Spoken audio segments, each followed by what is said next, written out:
김환영 시인의 시 중에 울꽃이라는 제목의 아주 짧은 시가 있습니다. 할머니 어디 가요? 예배당 간다. 근데 왜 울면서 가요? 울려고 간다. 왜 예배당 가서 울어요? 울 데가 없다. 너무나 짧은 시죠. 인터넷에 상처 입은 치유자라고 하는 이 닉네임을 가진 어떤 분이 이 시를 읽고 이렇게 글을 남겨놓은 것도 제가 읽어보았습니다. 김환영님의 울꽃이라는 동사를 접했습니다. 이런 시가 다 있네요. 어른들이 어린이를 위해 만든 동시. 그런데 왜 눈물이 흐르는지, 그것도 동시라니. 천국 가게 해달라고 기도하는 예배당보다 울꽃이 되어주는 예배당이 참되어 보입니다. 요즘 세상은 울 곳도 없고 울 데도 없지요. 그래서 울지도 못하는가 봅니다. 어린 시적 훌쩍이는 친구를 울보라고 놀렸었는데 이제는 제가 울지 못하는 울보가 돼버렸네요. 이분이 이야기하는 것처럼 요즘은 정말 울 곳도 없고 그래서 울지도 못하는 것 같습니다. 울 일이 없어서 울지 않는 것이라면 얼마나 좋겠습니까? 하지만 우리 삶에 울 일은 너무도 많은데 마땅히 울 곳을 찾을 수가 없다는 사실이 우리를 더 서글프게 만드는 것 같습니다. 지난 금요일 성금요기도회 시간에 말씀을 전하기에 앞서서 예수님이 고난주간에 당하신 고난과 십자가 지시는 짧은 동영상을 성도님들께 보여드렸습니다. 아마 집에서 영상으로 예배를 드리셨던 분들은 이제 저작권 때문에 중간에 영상이 잘리는 이런 사고가 발생하기도 했지만 현장에 오셔서 금요기도회에 참석하셨던 분들 중에는 이 영상을 보면서 눈물 흘리시는 분들이 여러 분 계셨다는 이야기를 들었습니다. 예수님의 십자가를 생각해도 이제는 감정이 메말라 버린 것 같은 시대, 울고 싶어도 울만한 장소가 없고 그래서 울지도 못하는 이 시대에 몇몇 분들이 눈물을 흘리셨다는 이야기를 들으면서 한편으로는 감사하다는 생각이 들었습니다. 여러분, 슬플 때 마음껏 울 수 있다는 것이 얼마나 감사한 일입니까? 그런 면에서 우리 교회 새벽 기도의 시간이라든지 또 금요 기도의 시간이라든지 기도하시다가 마음껏 하나님 앞에 우실 수 있는 그런 여러분들이 되시면 좋겠습니다. 그리고 우리 교회가 울 일 많은 이 세상에 하나님 앞에 나와 마음껏 울 수 있는 그런 교회가 되면 좋겠다, 이런 생각이 들었습니다. 예수님께서 부활하신 부활주일 아침에 왜 우는 이야기를 하느냐라고 생각하시는 분들이 계실지도 모르겠습니다. 맞습니다. 우리 주님께서 사망 권세를 이기시고 다시 살아나신 이 소식은 너무나도 기쁜 소식입니다. 우리는 이 날을 당연히 기쁨으로 맞이해야 합니다. 하지만 이 기쁨이 울음에서부터 시작되었다는 이 사실을 우리가 알아야 됩니다. 부활의 기쁨이 한 여인의 울음에서부터 시작되었다는 것, 그걸 알 때 우리는 비로소 부활의 기쁨을 제대로 맛볼 수 있다라는 거죠. 여러분, 부활의 기쁨이 어디에서 나온 겁니까? 십자가의 슬픔과 십자가의 눈물에서 나온 것입니다. 그렇기 때문에 부활의 기쁨을 가장 큰 감격으로 맞이한 사람은 예수님 무덤 앞에서 울고 있던 막달라 마리아였습니다. 오늘 본문에는 울고 있는 마리아가 등장을 합니다. 4개의 복음서 중에 마리아가 무덤 앞에서 울고 있었다는 사실을 이만큼 여러 번 반복해서 기록한 성경은 이 요한복음밖에 없는 것 같습니다. 다른 복음서에서 보면 주로 이제 베드로가 울었다는 이야기가 기록되어져 있지 않습니까? 우리도 너무나 잘 아는 것처럼 예수님을 모른다고 3번이나 부인했던 베드로가 닭 우는 소리와 함께 심히 통곡했다라는 그런 표현이 복음서에 기록이 되어져 있어요. 그런데 특이하게도 요한복음에서는 이 베드로가 통곡했다는 이야기는 또 빼버렸어요.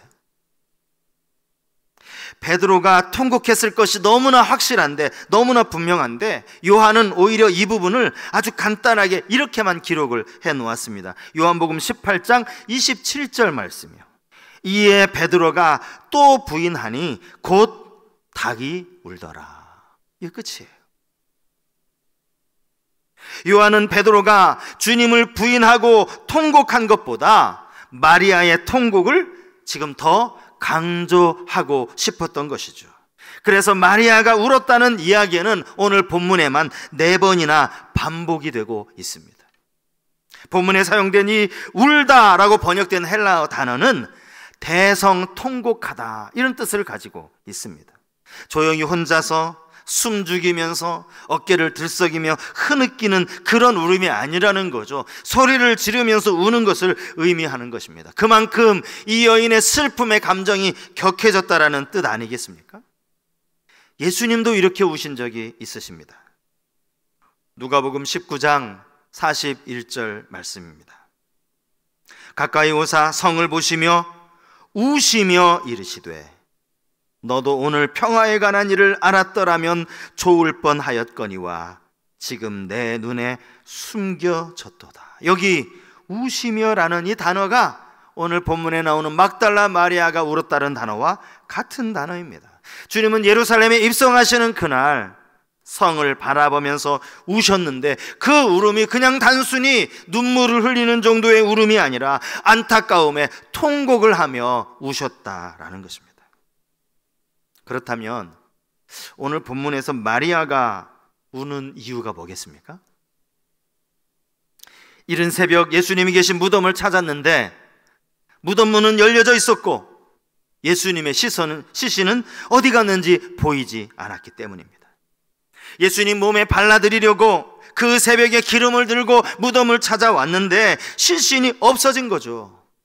예수님의 시신마저 누군가 몰래 가져갔다라는 생각에 그는 너무나 큰 슬픔이 밀려들었던 것입니다. 그녀는 이 사실을 베드로와 요한에게 먼저 알렸습니다. 그러자 그들은 쏜살같이 무덤을 향해 달려왔습니다. 그들도 무덤 문이 열려있는 것을 보았습니다. 무덤 안에 들어가 보니 덩그러니 세마포와 수건만 놓여져 있었습니다. 그런데 그들은 상황을 확인하고 나서는 그냥 집으로 돌아갔다, 이렇게 기록이 되어져 있습니다. 아니, 예수님의 시신이 없어졌는데 도대체 누가 이 시신을 가져갔을까? 어떻게 하면 예수님의 시신을 다시 되찾아올 수 있을까? 이런 이야기를 여인과 좀 논의해야 될 것 같은데 마리아에게 아무런 말도 없이 그냥 돌아가 버렸다는 거예요. 누가는 이 장면에서 베드로가 놀랍게 여기며 집으로 돌아갔다라고 그렇게 기록하고 있어요. 우리가 생각하기에 베드로가 예수님 부활하신 걸 깨달아서 놀랐나? 아닙니다. 그렇지 않습니다. 놀랍게 여겼다는 말은 예수님의 부활을 생각했다는 그런 의미가 아니라 단순히 이상하다, 이상하게 여겼다는 그런 말입니다. 여기서부터 마리아의 울음이 시작이 되죠. 그녀의 통곡에는 예수님을 3년이나 따라다녔다는 제자들이 어떻게 저럴 수 있을까? 어쩌면 저렇게 무심할 수 있을까라는 아쉬움의 감정도 있었을 겁니다.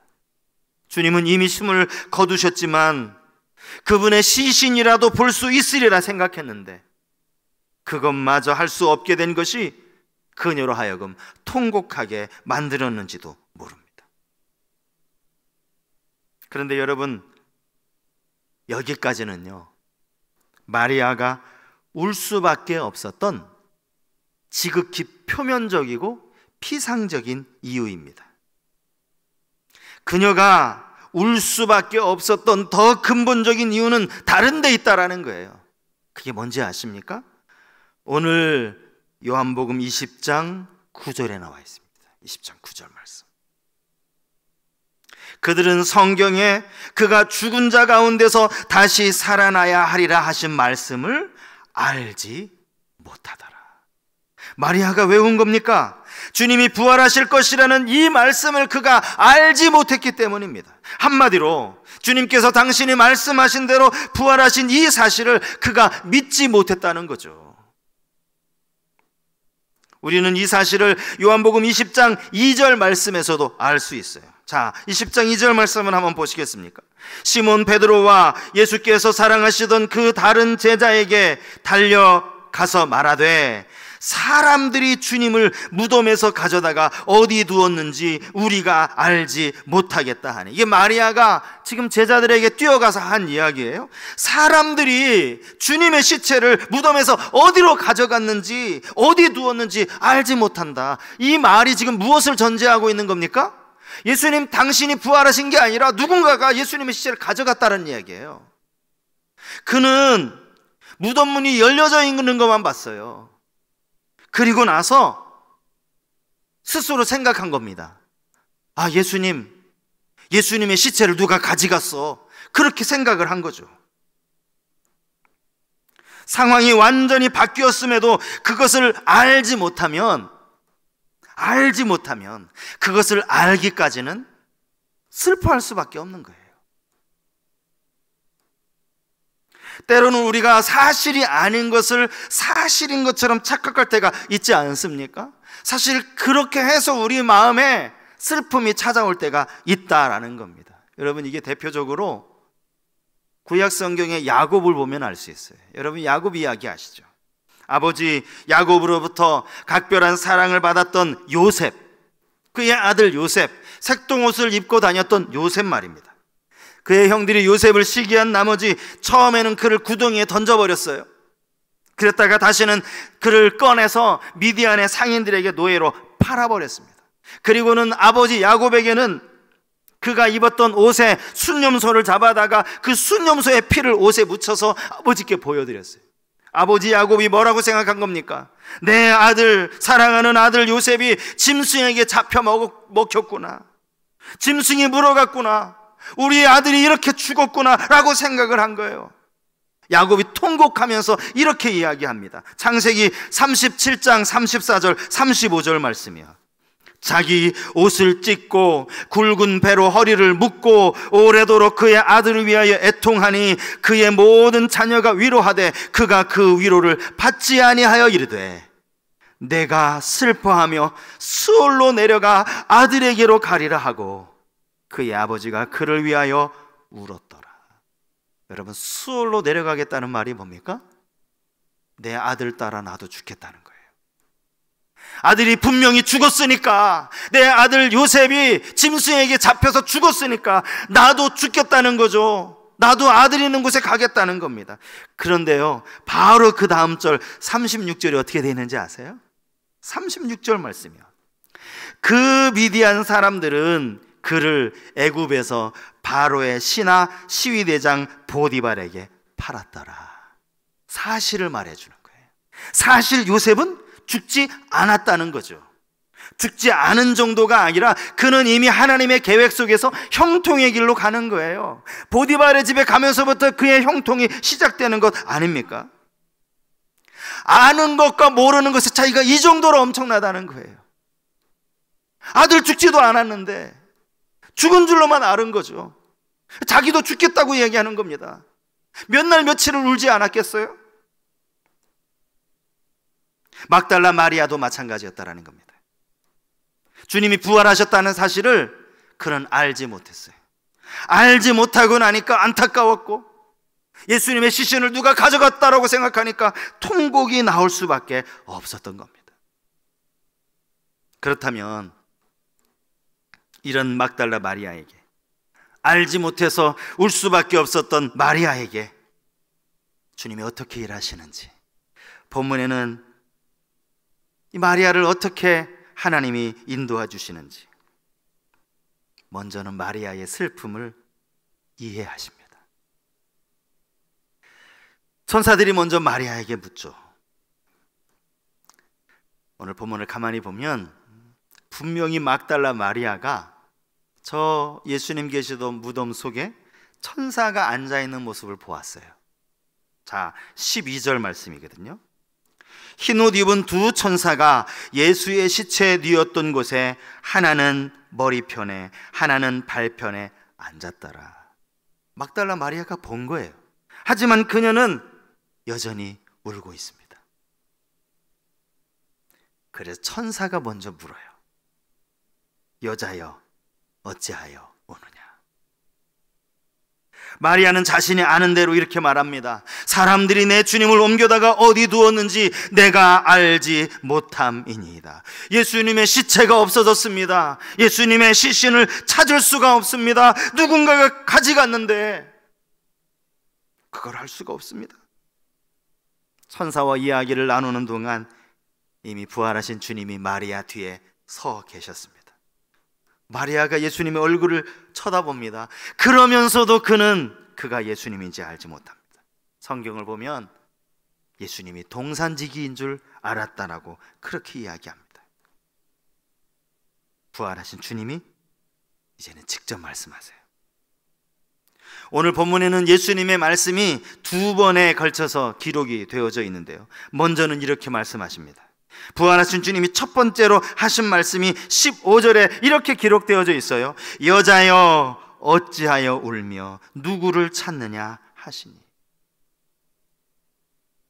여기에서 어찌하여 울고 있느냐라는 이 말은요, 마리아를 책망하시는 말씀이 아닙니다. 그리고 두 번째 하신 말씀입니다. 16절 말씀. 우리 16절을 같이 한번 읽어볼까요? 16절 같이 읽겠습니다. 예수께서 마리아야 하시거늘 마리아가 돌이켜 히브리 말로 라보니 하니 이는 선생님이라 하는 말이라. 사실 두 번째는 예수님이 이 마리아에게 어떤 말씀을 하셨다라기보다는 그의 이름을 불러주신 거예요. 마리아야. 여러분, 이 말씀을 한번 생각해 보시기 바랍니다. 예수님이 무슨 의도로 마리아의 이름을 부르셨으며 또 이때 주님의 말투가 어떠하셨을까? 여러분, 어떠했을 것 같으세요? 분명한 것은 주님은 지금 마리아를 책망하고 계시지 않다라는 거예요. 주님이 처음에는 여자여라고 부르시지 않았습니까? 그런데 두 번째 부르실 때는 마리아야라고 부르십니다. 마리아를 처음 보는 사람이었다면 그가 마리아인지 어떻게 알겠어요? 그의 이름을 부르셨다라는 이 이야기는 네가 마리아인 줄 안다, 내가 너를 잘 안다, 그런 의미가 담겨 있는 것이죠. 주님은 마리아를 위로하기 원하셨습니다. 더 정확하게는 그의 슬픔을 기쁨으로 바꾸어 주기를 원하셨다라고 할 수 있습니다. 부활하신 몸을 마리아에게 보여주심으로 통곡할 수밖에 없었던 그 여인의 슬픔을 엄청난 기쁨으로 바꾸어 주신 겁니다. 그때 마리아는 예수님을 향해 라보니여라고 이렇게 말했다고 합니다. 이 말은 선생님이라는 뜻이죠. 오늘 본문에도 설명이 되어져 있죠. 아마 평소에 마리아가 주님을 부르던 그런 호칭이었을 겁니다. 그러므로 그녀가 예수님께 이렇게 말했다는 것은 한편으로는 이제서야 그가 예수님이 부활하셨다는 사실을 깨달았다라는 거죠. 내가 처음에는 동산지기인 줄 알았는데 라보니여 하면서 내가 평소에 주님을 부르던 그 이름으로 부르면서 그분이 부활하셨다는 이 사실을 확실히 깨닫게 되었다는 겁니다. 너무나 기쁜 나머지 이 여인이 예수님을 붙잡았던 것 같아요.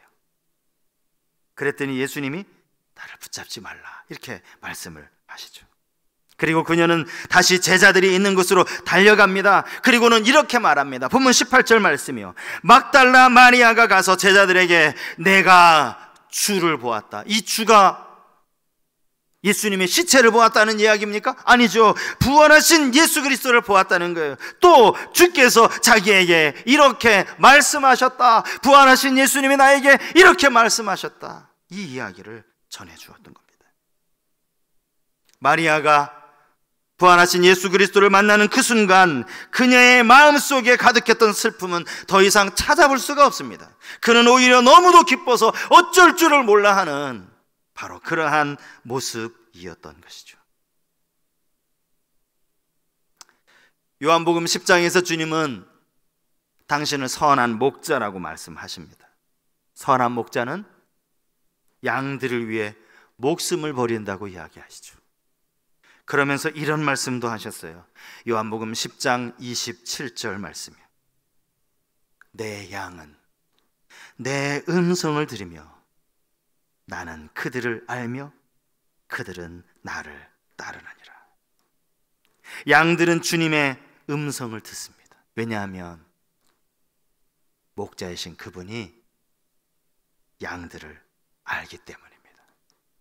목자이신 그분이 당신의 양을 너무너무나 잘 알기 때문에 양들은 자연스럽게 목자를 따르게 된다라는 겁니다.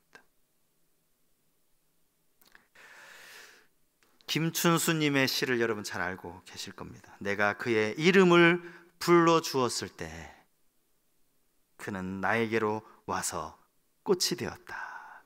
이런 시구가 있잖아요.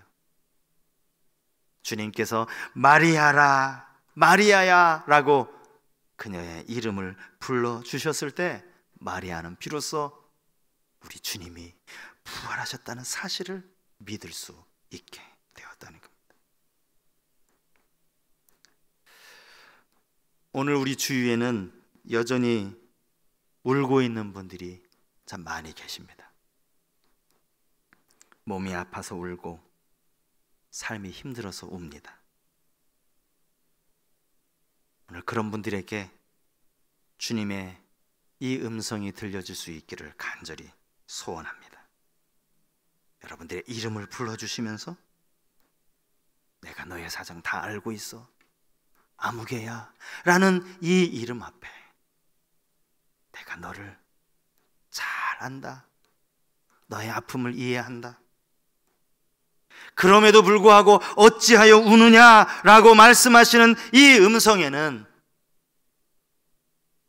네가 지금 알지 못해서 우는 거야.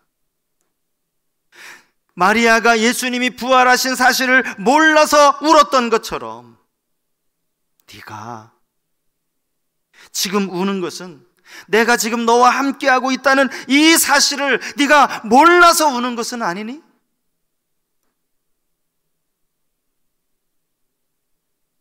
야곱은 요셉이 죽은 줄만 알고 통곡하지 않았습니까?